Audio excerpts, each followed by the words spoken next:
Essa semana eu fiz uma visita ao meu cardiologista. E eu digo visita, mas na verdade foi uma consulta, né? Eu fui consultar, e uma consulta de rotina,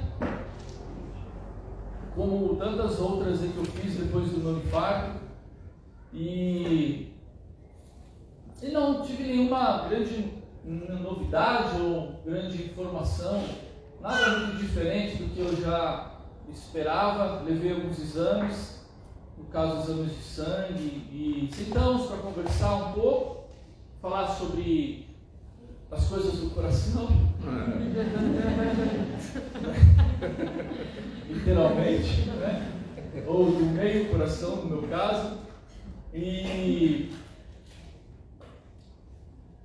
eu saí de lá bem triste, bem abalado, confuso, e vou explicar para vocês por quê. Como eu disse, não tinha nada de muito diferente. O coração continua estável e o meu exame de sangue estava bem razoável, tinha só algumas coisinhas que precisam ser melhoradas, mas nada que uma boa dose de atorvastatina na veia não resolva.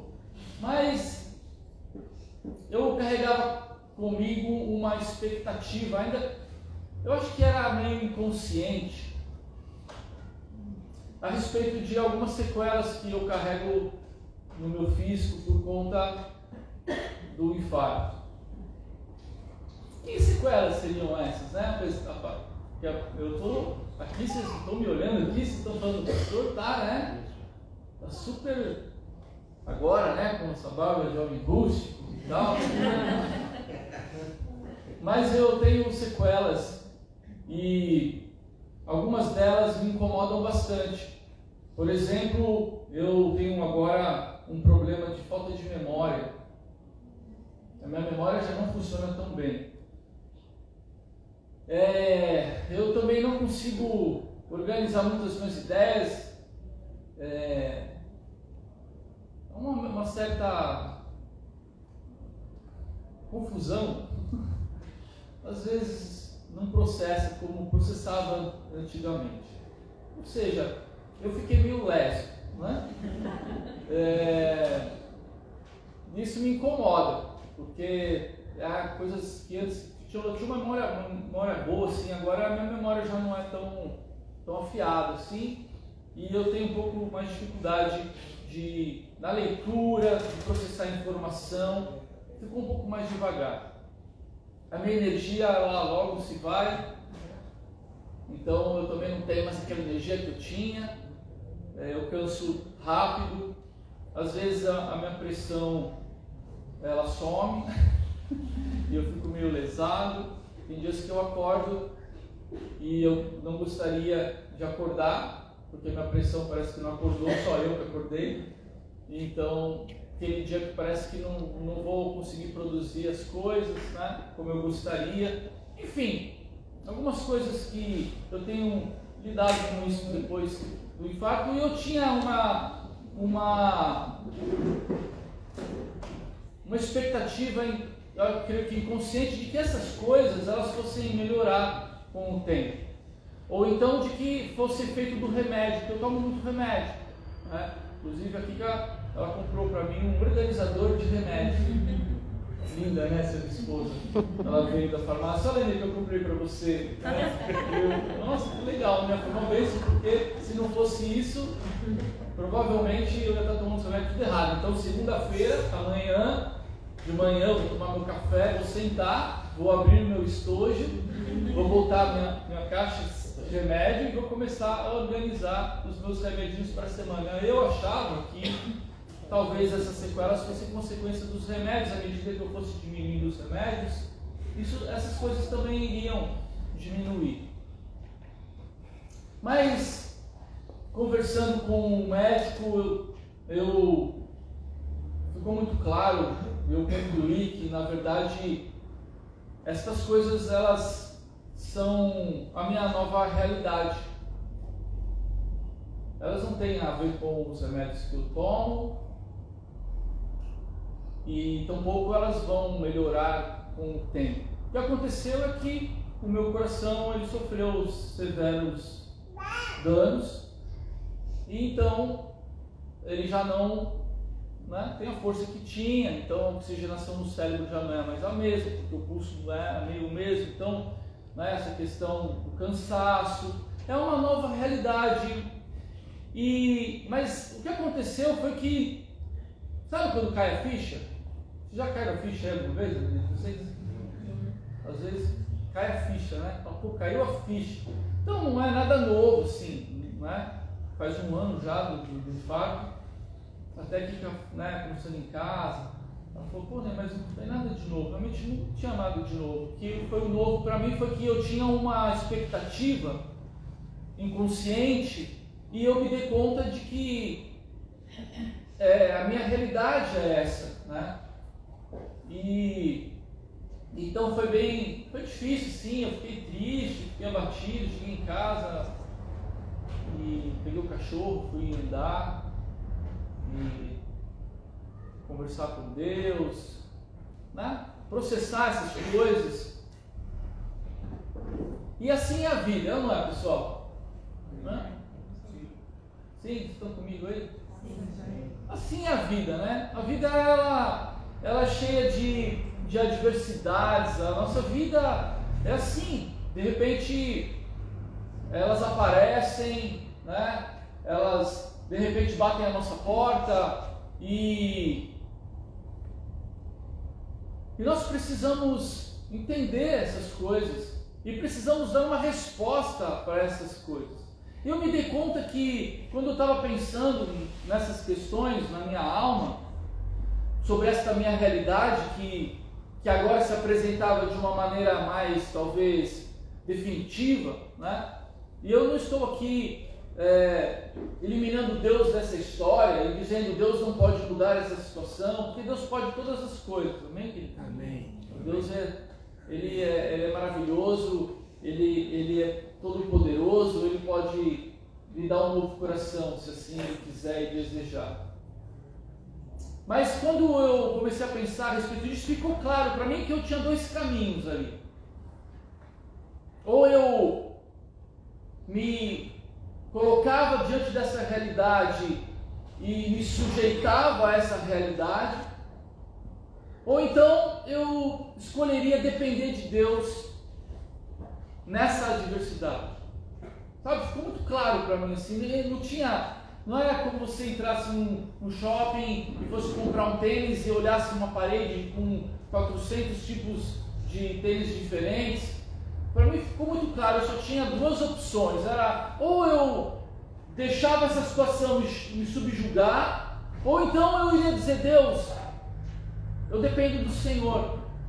A despeito desse problema, dessa circunstância.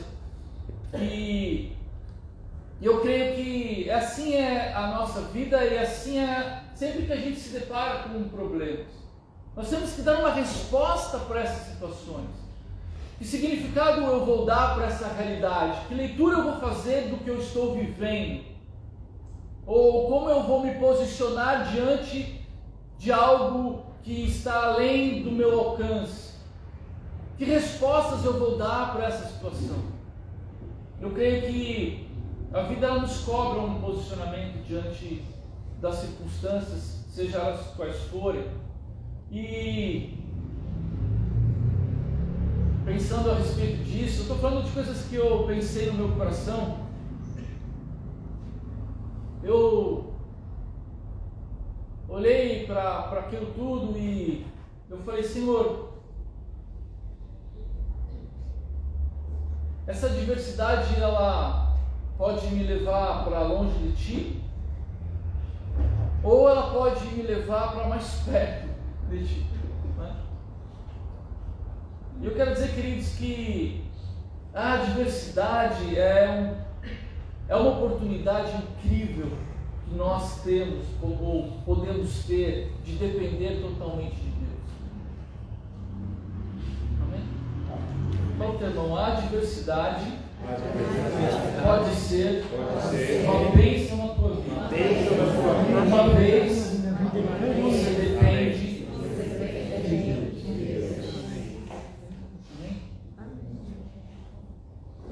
nosso momento de fraqueza, porque a adversidade é em si um momento de fraqueza, é um momento onde nós nos sentimos vulneráveis, nós não sabemos o que fazer, as coisas fogem do controle, e nessa hora que a gente vê a nossa limitação, quanto nós somos miseráveis e fracos nos nossos próprios recursos, e eu creio que então esse momento é um momento propício para nós estreitarmos a nossa relação com Jesus.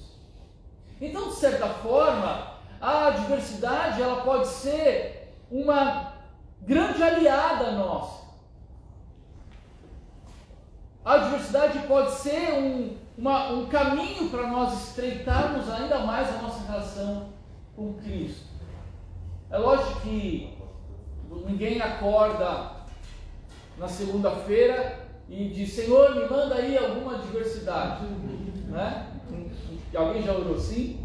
Deixa eu ver se tem alguém doido. Nem precisa, né? A gente acorda e a oração é: Senhor, me abençoa, me guarda, envia os teus anjos, abre o caminho, né? Não é assim que a gente ora? Abre uma porta, me abençoa, a gente ora assim, né? Amém, é uma oração bíblica, você pode continuar orando assim, amém? Mas eu creio que se nós olharmos para as adversidades da nossa vida e nós enxergarmos nela uma grande oportunidade de nós estreitarmos a nossa relação com Jesus, que sejam bem-vindas as lutas, que sejam bem-vindas as adversidades, porque é através delas que nós podemos ter um encontro mais profundo com o nosso Senhor. Ou nós podemos mergulhar mais fundo nessas águas da fé, na jornada da fé, experimentarmos o poder sobrenatural de Cristo, experimentarmos a intervenção maravilhosa de Jesus na nossa vida, né? Um resgate incrível, sobrenatural, do poder de Deus em nós, em meio às adversidades, às dificuldades que nós passamos na vida. E eu gostaria de compartilhar com vocês uma passagem do livro de Êxodo. Eu me lembrei nesses dias, orando e conversando com Deus, eu me lembrei dessa passagem. O Espírito de Deus me levou para esse lugar. Uma parte da história do Êxodo, eu não vou ler, é o capítulo 32, 33 e 34 do livro de Êxodo. Eu gostaria que vocês lessem depois em casa, amém? Vocês topam aí? Amém. Ó, só o Daniel.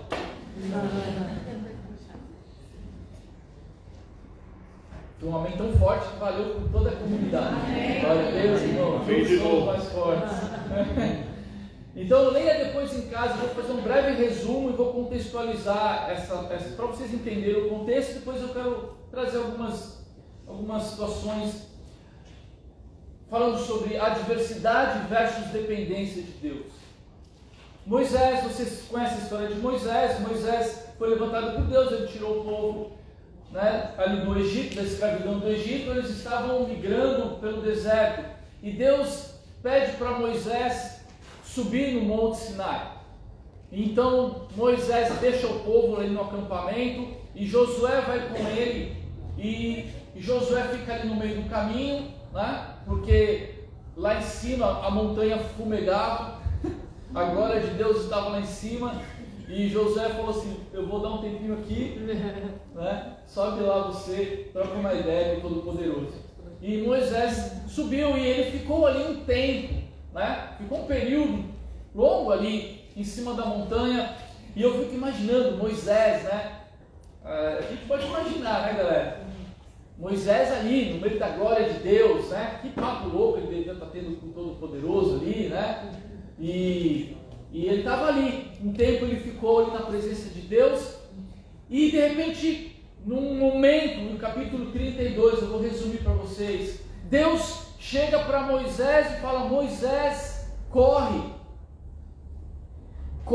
para baixo do acampamento, porque o povo se corrompeu. Eu estou aqui interpretando, tá, pessoal? Como assim, Senhor? O que houve? Moisés, o povo fez um bezerro de ouro e está adorando, fez um Deus para eles, e eles estão se corrompendo. e eu vou passar a régua. Deus estava irado. E Moisés começa a interceder. Já ali, Moisés sabe, né? Não, Deus, espera aí, começou a interceder pelo povo. O fato é que então Moisés desce correndo.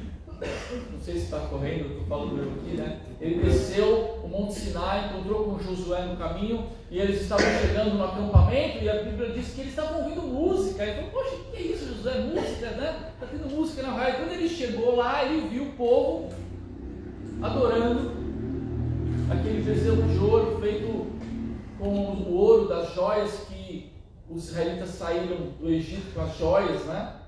Os brincos. E eles derreteram aquilo e fizeram um Deus para eles. E a Bíblia diz que quando Moisés chegou e viu essa cena, ele ficou tão indignado, que diz que ele quebrou as placas dos 10 mandamentos da lei que Deus havia dado para ele, tamanha indignação dele. E logo em seguida, naquele tempo, a Bíblia diz que muitos homens foram mortos e veio uma praga sobre o povo, uma doença, muitos morreram, foi um juízo de Deus por conta daquele ato insano de desobediência a Deus. Um cenário de terra arrasada. E em seguida Deus manda Moisés sair fora com o povo. Falou, Moisés, sabe esse povo?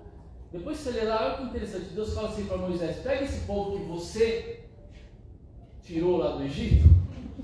Tem um problema. Sabe quando você fala, né? Não é mais seu, né?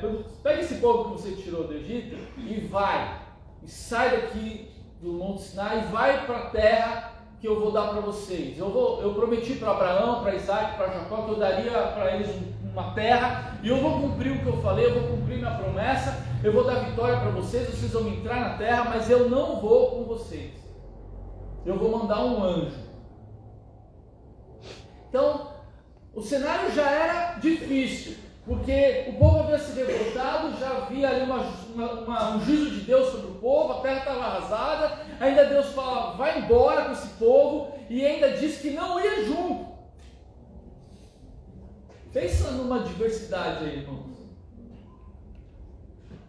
E a Bíblia diz que Moisés ele foi para a tenda da presença de Deus, eles montavam uma tenda, ela depois se tornou o tabernáculo, não é, de Moisés, tabernáculo de Davi, mas esse aqui antes do tabernáculo ainda era uma tenda, e a Bíblia diz que Moisés ia para esse lugar e ele ia buscar a Deus nesse lugar, e diz que Moisés entrou nessa tenda para buscar a direção de Deus, e declarar sua total dependência e desejo pela presença de Deus, mais do que qualquer outra coisa, e nesse lugar ele clama a Deus, e ele pede para Deus, para ver a glória de Deus, e esse tempo de comunhão com Deus, esse lugar da tenda, da presença, se você ler no capítulo 33, você vê que Deus ele responde a Moisés e fala, Moisés, eu vou fazer o que você está me pedindo, porque eu conheço você, e tem um diálogo ali, e em seguida,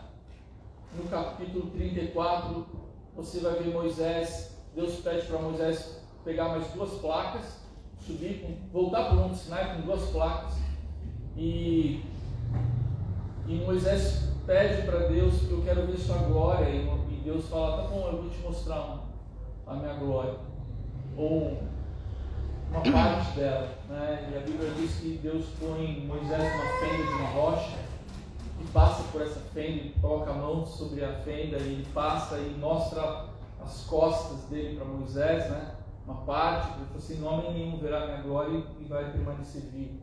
Então, ele tem essa experiência maravilhosa com Deus no Monte Sinai, e a Bíblia diz que quando ele volta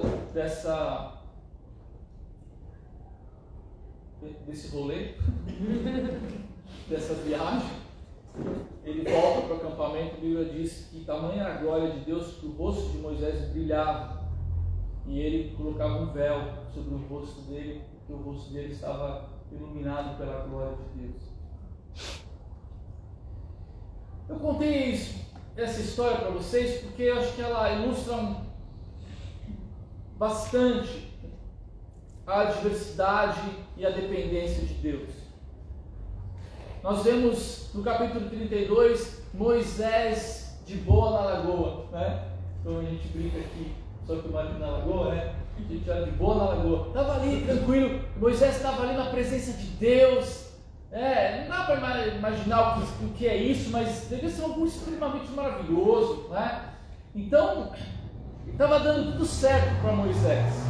É mais ou menos como quando a gente está naqueles dias bons, sabe? Onde está tudo dando certo, onde a gente acorda na segundona, a semana está planejada, está tudo redondinho, está tudo fluindo como você quer, as coisas estão acontecendo da maneira que você desejava, que você esperava, né? É de Deus, né? Que a gente fala, é de Deus, né? A glória de Deus está aqui. Moisés estava assim, estava tudo certo, e de repente, Moisés é surpreendido com uma notícia terrível. E de repente, tudo aquilo que ele estava idealizando ou vivendo de ideal, de maravilhoso, de repente cai diante dos seus olhos e ele se vê numa situação de extrema adversidade. O povo havia se corrompido, Deus estava irado. De repente ele se dá conta, e quando ele chega no acampamento, aquela doença, e 3.000 homens são mortos à espada, a terra fica arrasada. Eu fico imaginando Moisés do céu ao inferno. Moisés da glória de Deus para um lugar de morte, um lugar de terra arrasada, de destruição, e o pior de tudo ainda, com a possibilidade de Deus mandá-los embora pelo deserto e não ir. Não é assim com a gente, muitas vezes? Às vezes a situação muda, às vezes você se dá conta de que o teu coração não vai mais ser o que era, de que você está desmemoriado, de que a cabeça não funciona, e você se dá conta que essa é a realidade. E eu queria dizer, eu estava no céu,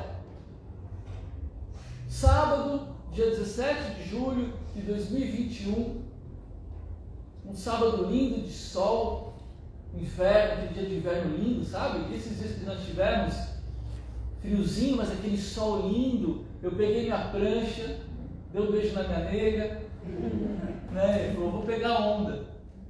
Pensa num dia lindo, estava tudo certo, sabe? As coisas estavam acontecendo, né? A gente estava em paz, a glória de Deus estava ali. Eu ainda encontrei os meus irmãos queridos, seus sócios,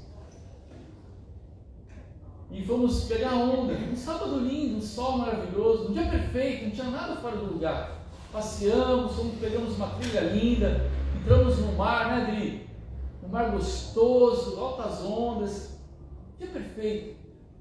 Era Moisés ali na glória de Deus, nada fora do lugar. E de repente, como quem não quer nada, eu quase morro.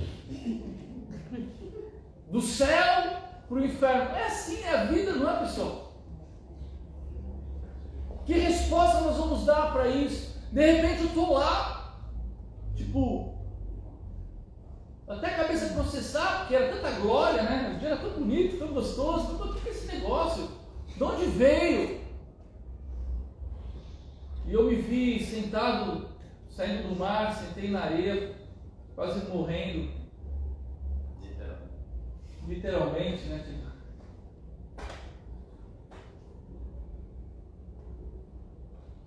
A maré virou.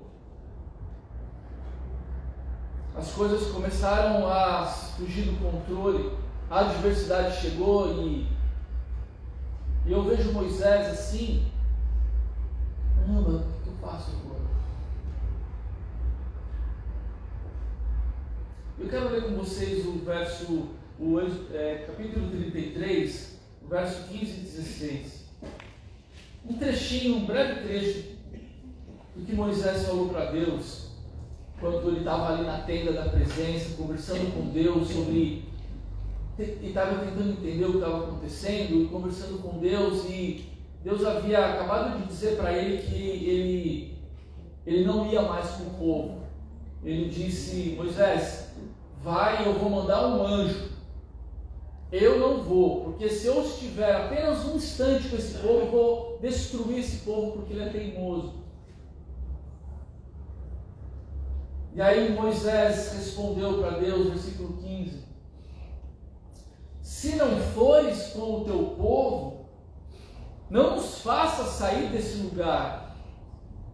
Como é que os outros povos poderão saber que estás contente com o teu povo e comigo, se não fores conosco? A tua presença é que mostrará que somos diferentes dos outros povos da terra. Depois continua a conversa. Moisés, ele está ali num diálogo intenso com Deus, e ele está dizendo: Senhor, não faz sentido. Se o Senhor não vai, então não nos tire daqui. Então ele começa a razoar com Deus, ele começa a conversar com Deus ali na tenda da presença. Ele entra nessa reflexão e nesse diálogo, e ele deixa claro que a presença de Deus no meio deles é que fazia com que eles fossem um povo diferente sobre a face da terra. Porque se não fosse a presença de Deus, eles seriam como qualquer outro povo. Como qualquer outro povo nômade que estava andando pelo deserto, de cá para lá. Não haveria sentido se Deus não estivesse presente com eles. E eu quero tirar algumas lições aqui das atitudes de Moisés em meio à adversidade,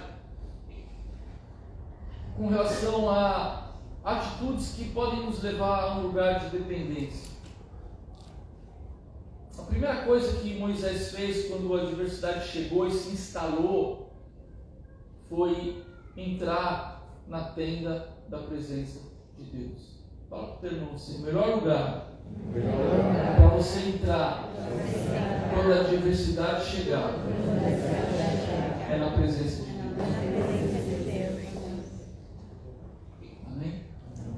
Moisés não tomou nenhuma decisão, Moisés não fez nada, Moisés não levantou um dedo, Moisés não falou uma palavra para o povo, nada. A Bíblia diz que Moisés saiu e entrou na tenda da presença de Deus. A Bíblia diz que quando Moisés fazia isso, o povo saía nas tendas e ficava olhando Moisés entrar, e eles ficavam esperando, porque a glória de Deus descia sobre a tenda, e Deus falava com ele como quem fala com um homem, face a face, como quem fala com um amigo, diz a Bíblia. E então eu vejo que a primeira atitude de Moisés na adversidade foi entrar na presença de Deus.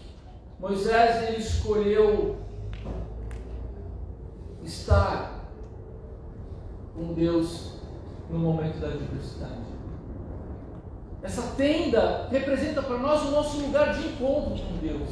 Amém, queridos? Esse lugar secreto, esse lugar de intimidade, esse lugar onde eu vou buscar a presença de Deus, onde eu vou buscar a direção de Deus, onde eu vou buscar o conselho de Deus, onde eu vou derramar o meu coração, onde eu vou chorar as minhas adversidades, as minhas dificuldades, as minhas misérias, e vou falar: Senhor, eu escolho estar na Tua presença, porque eu escolho depender de Ti no meio da minha dificuldade. Amém. Eu não vou fazer nada, eu não vou me precipitar, eu não vou bolar nenhum plano mirabolante, eu não vou usar da minha própria inteligência, eu preciso do Senhor, e não há outra forma de eu vencer a adversidade senão na Tua presença. Como Davi diz no Salmo 23, ainda que eu ande pelo vale da sombra da morte, Tu estás comigo. A Tua presença me dá direção, a Tua presença me dá consolo, me renova. Então, queridos, eu quero te incentivar, eu quero te encorajar nessa noite, que você busque o seu lugar de intimidade, o seu lugar de secreto no tempo da adversidade. Porque nós somos tentados a agir, é ou não é? Ou a reagir. E é nessa hora que nós nos precipitamos, é nessa hora que nós fazemos as piores escolhas da nossa vida. Nós falávamos na reunião de homens na sexta-feira, na quinta, você vê? Podia ter sido sexta. São as sequelas.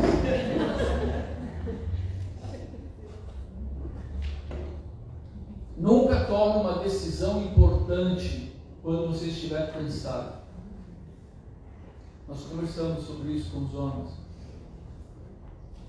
E no tempo da adversidade é o tempo onde nós estamos cansados com os problemas, cansados com as circunstâncias, cansados com a realidade, e nós não podemos nos precipitar, nós temos que entender que a adversidade pode ser um trampolim para nós dependermos de Deus.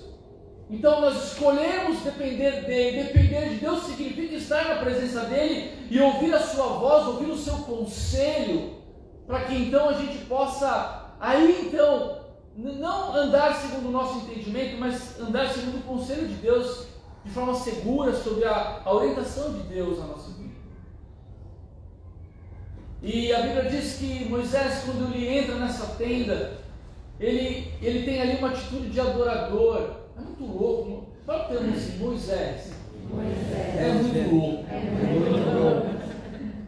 Porque quando você está passando por problemas, normalmente, o que o problema faz com você? Deixa louco. Alguns ficam loucos. O que o problema faz? O problema, ele capta a sua atenção. O problema, você bota o teu foco no problema. Uma pessoa que está com um problema, ela só fala daquilo. Ela só fala do problema. Porque o meu problema é esse, porque o meu problema é esse. É igual unha encravada. Quem já teve unha encravada? É terrível, você pode abstrair. Fazer, sei lá, meditação transcendental, mas o dedão está lá. Não dá para desconectar. A dor tem o poder de nos atrair de uma forma que ela capta todos os nossos sentidos, ficam presos.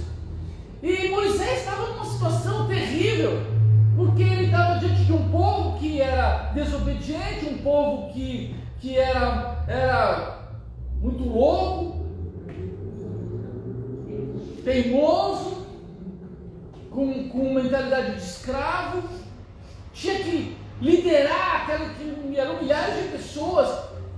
Eles não estavam no Primavera Garden, eles estavam no deserto. Eram milhares de pessoas no deserto, pessoas reclamando, ou uns já com saudades do Egito, imagina, outros já fizeram um bezerro de ouro. Olha a situação de Moisés, eu fico pensando um homem, e Deus falando que não ia mais.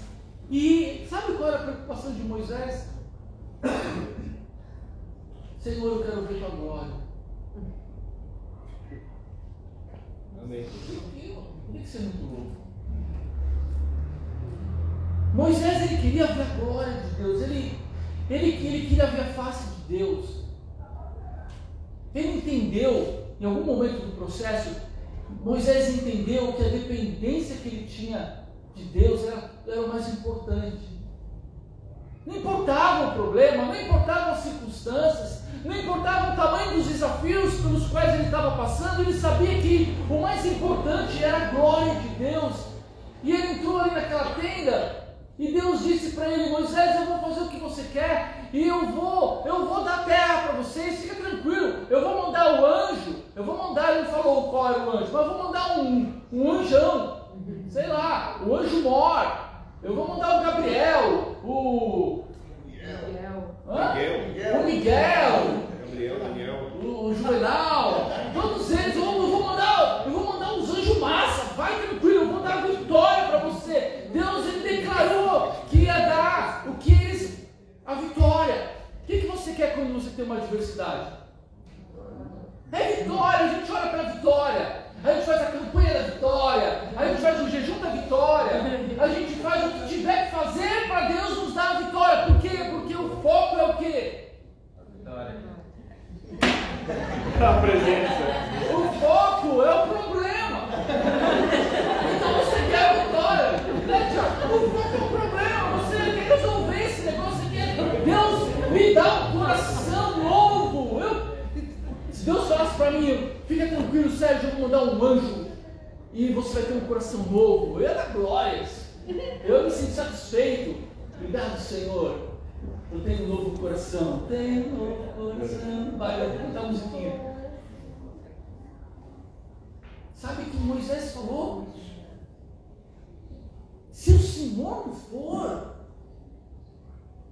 não nos tire daqui. Moisés nem quis saber da vitória. Moisés não quis nem saber da terra prometida. Se o Senhor não for, que importa nós sairmos daqui? Porque é a tua presença que nos faz ser diferentes. Olha o foco de Moisés. Moisés não estava nem pensando no problema. Moisés queria, e ele estava fascinado pela glória de Deus. E foi isso que ele pediu. Se você ler ali no final do capítulo 33, Moisés, no meio dessa loucurada toda, ele fala assim para Deus: Deus, me deixa ver a tua glória. Esse cara era crente. Esse cara, ele era crente, irmão.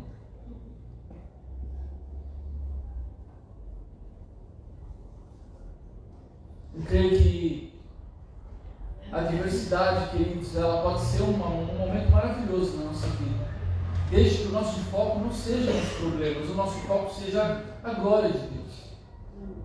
Então, nesse momento de nós entrarmos na presença de Deus e ficarmos ali, e ali nós sermos renovados, e ali nós buscarmos a direção de Deus. Amém, queridos? Amém. Porque, sabe o que acontece? E aí, o que eu aprendi na minha vida, e eu já estou encenando, é que quando nós estamos passando por adversidade, nós ficamos no modo reativo, né, Val? Conversas de homem. Você que não está vindo, o Cesaré dos homens, você está perdendo um monte de conversa inspiradora. Verdade. Ficamos só reagindo. Porque quem manda é o quê? Quem manda é o problema. Quem manda é a adversidade. Então, nós ficamos assim, tipo, né, subjugados àquela situação e nós vivemos reagindo às coisas. Nós entramos no modo reativo da vida. E um exemplo bom disso é o jogo de futebol. Quando um time joga com outro time que é mais forte tecnicamente, vamos pensar, né? Um jogo de futebol tem dois times, certo, galera? Normalmente, né? E a qualidade desses times difere.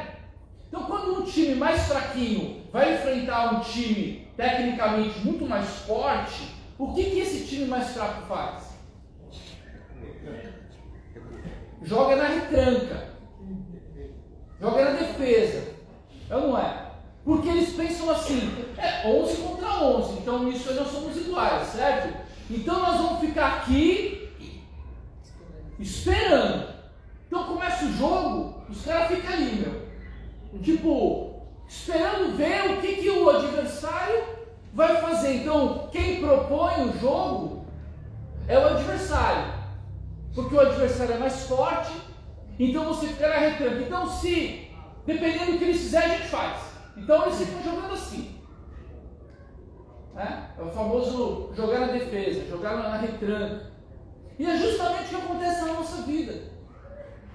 A adversidade é o nosso adversário, ela é extremamente poderosa, ela é grande, ela se impõe sobre as nossas vidas, porque normalmente elas estão além daquilo que nós podemos fazer, foge, né? Na minha situação aqui, eu não tenho o que fazer.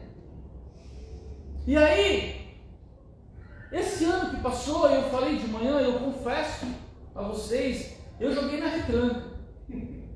Misericórdia. Fala para o teu irmão assim, perdoa o seu pastor. Ele jogou na retranca.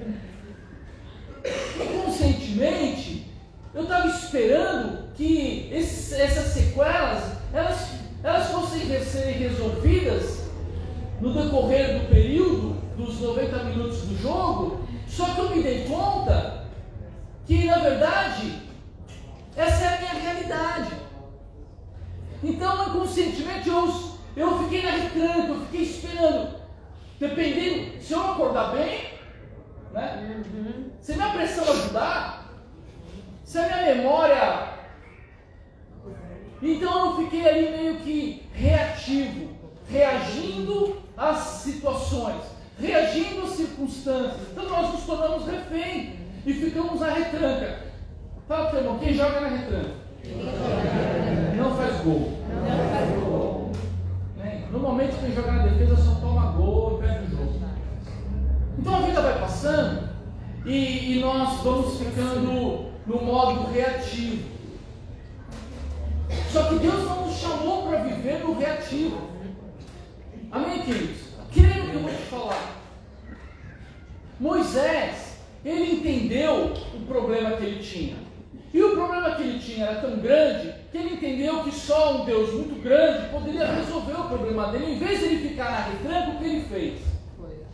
Ele entrou na presença de Deus. E lá ele foi renovado. Lá ele recebeu direção. Lá ele teve clareza de propósito. Ele entendeu quem ele era. E quando a Bíblia diz que ele desce ali do Monte Sinai e ele vê a glória de Deus, ele entendeu que o problema dele não era o povo. Ele precisava estar cheio da glória de Deus. A Bíblia diz que o rosto dele brilhava com a glória de Deus. E ele foi o maior líder que já se ouviu dizer na história. Um homem tremendo. Por quê? Porque ele escolheu depender de Deus. E quando eu escolho depender de Deus, eu saio do modo reativo e entro no modo propositivo, ativo. Porque foi para isso que Deus nos chamou. Deus nos chamou para propor o jogo. Amém, queridos? Deus nos chamou para entender o projeto dele, o plano dele, a vontade dele. E a Bíblia diz que ele entrou na presença de Deus para buscar a direção de Deus sobre a situação. Então, quando nós entramos na presença de Deus, Deus se revela a nós, a glória de Deus é derramada sobre nós e nós entendemos o jogo, nós entendemos o que está acontecendo. Então nós saímos da retranca e nós passamos a propor o jogo, nós passamos a avançar, nós saímos da defensiva e começamos a atacar aquilo que Deus tem para a nossa vida. Paramos de ficar apagando incêndio e passamos a entender o que Deus tem, e a despeito da adversidade nós avançamos, porque não somos nós, é Deus em nós, é a glória de Deus em nós fazendo a gente avançar. Sabe, queridos, muitas vezes nós estamos passando por várias adversidades e nós estamos no modo reativo e só ficamos reagindo e não propomos o jogo.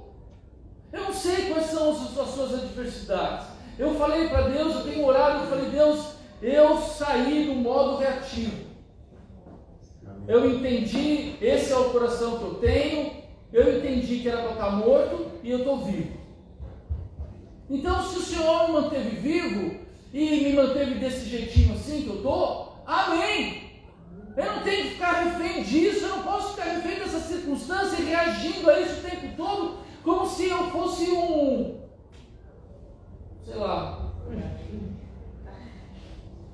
como se eu fosse um coitadinho, como se eu fosse fugiu a palavra, mas eu vou falar assim.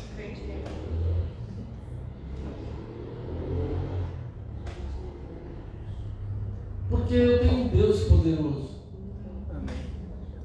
um Deus que eu posso buscá-lo, e eu sei que na presença dele eu vou ser renovado e ele vai me dar direção. Então, eu passo agora não mais a ficar reagindo, eu passo a propor. Porque eu sei que se eu estou aqui, porque Deus tem um plano e um propósito, eu tenho que viver pelo propósito e não refém das circunstâncias. Entende, querido? Então, eu não sei qual a adversidade que está sobre a tua vida. Mas se você continuar reativo, você vai continuar tomando gol. Se você continuar reativo, as coisas não vão acontecer. Então, muitas vezes nós temos problemas e eles se instalam e nós não buscamos a Deus e nós não dependemos de Deus e nós não buscamos a direção de Deus e por causa disso nós ficamos refém. Quando na verdade Deus quer que você busque a direção dele e você então avance, seja ativo, proativo na solução das adversidades da tua vida. Amém. Avançando, se colocando na situação, da maneira como Deus quer. Vocês entendem que isso? E eu creio que dessa maneira nós vamos conseguir avançar e vamos conseguir propor o jogo, vencer aquilo que Deus tem na nossa vida. Amém, amados? Amém. Eu creio que, falando um pouco da minha experiência, inconscientemente eu diante de tantos desafios que nós temos como igreja, né, no meu papel que eu exerço aqui com vocês, inconscientemente eu pensava assim: Senhor, e aí, como é que vai ser? Eu não tenho energia, ou eu não tenho mais a energia que eu tinha, eu não sou mais quem eu era há algum tempo atrás, e nós somos, nós somos gente que faz, sabe?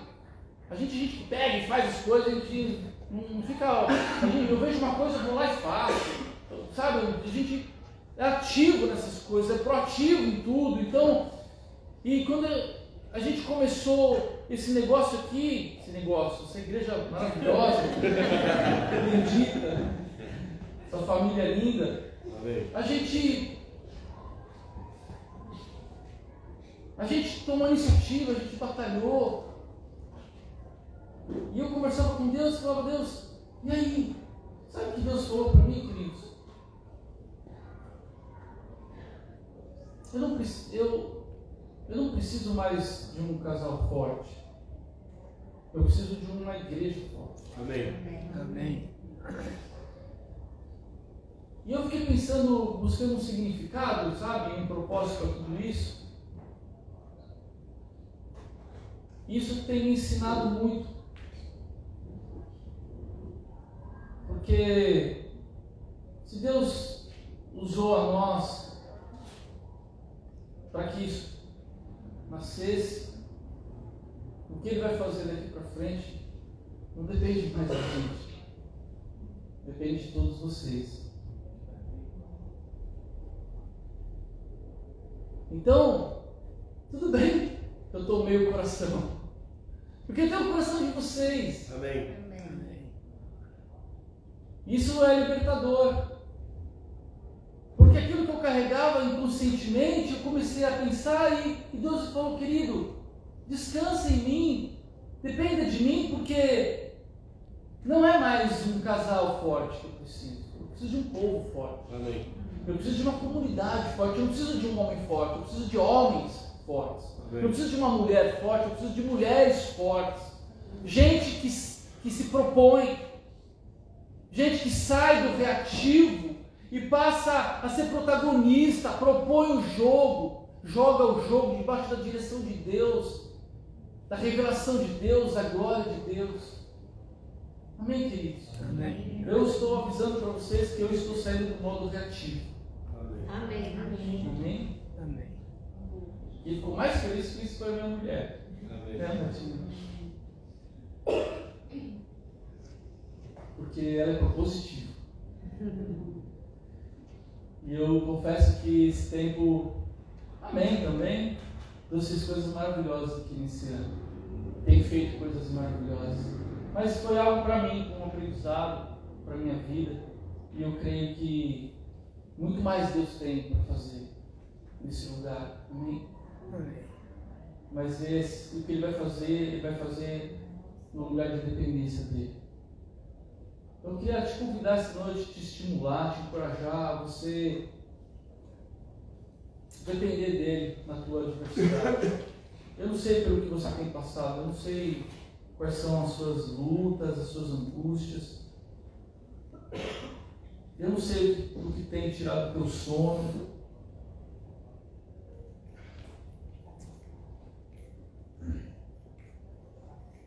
Mas eu sei de uma coisa, que existe um lugar onde você pode ser renovado. Há um lugar onde você pode experimentar de uma paz sobrenatural. Há um lugar onde você pode enxergar toda essa diversidade pela qual você vive de uma outra maneira, com os olhos de Deus. Há um lugar onde você pode ser cheio da glória de Deus, onde tudo que importa, ou tudo que vai te fascinar, ou vai tomar a tua atenção, é a face de Deus. É nesse lugar, é desse lugar que virá a tua vitória. É desse lugar que virá a tua libertação. É desse lugar que virá a tua alegria. No lugar de dependência de Deus.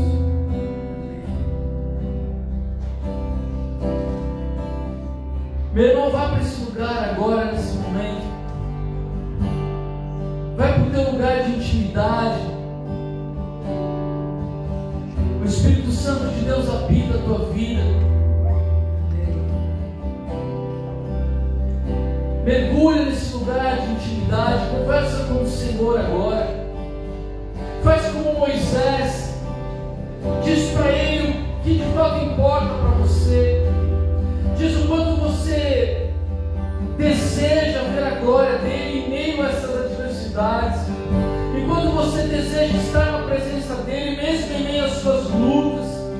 O quanto você deseja estar ao lado dele, ainda que seja num vale de morte. Porque ele é tudo que importa para você. Ele é a tua alegria, ele é teu socorro. Ele é a tua esperança.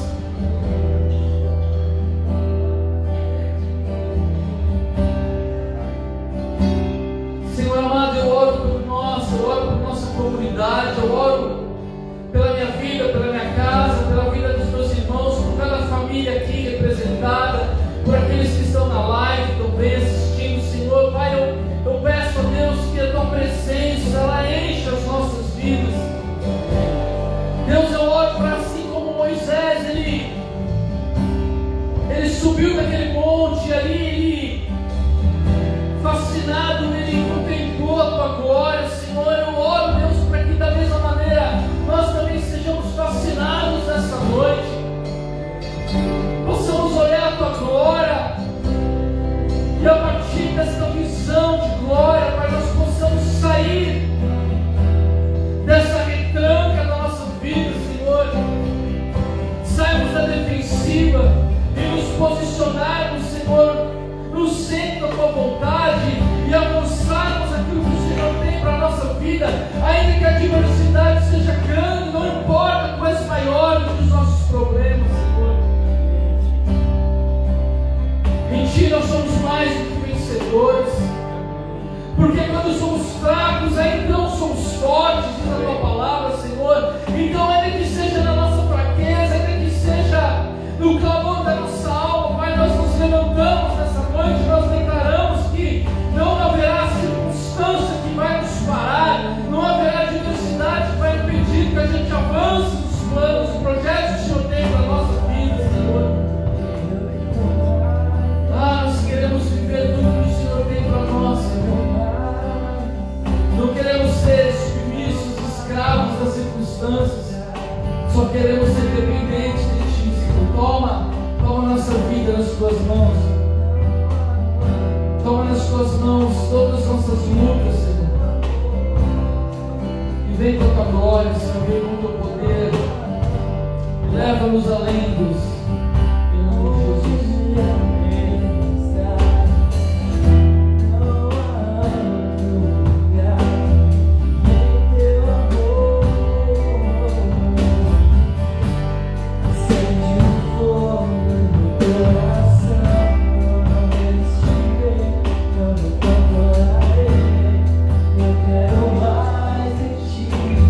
assim.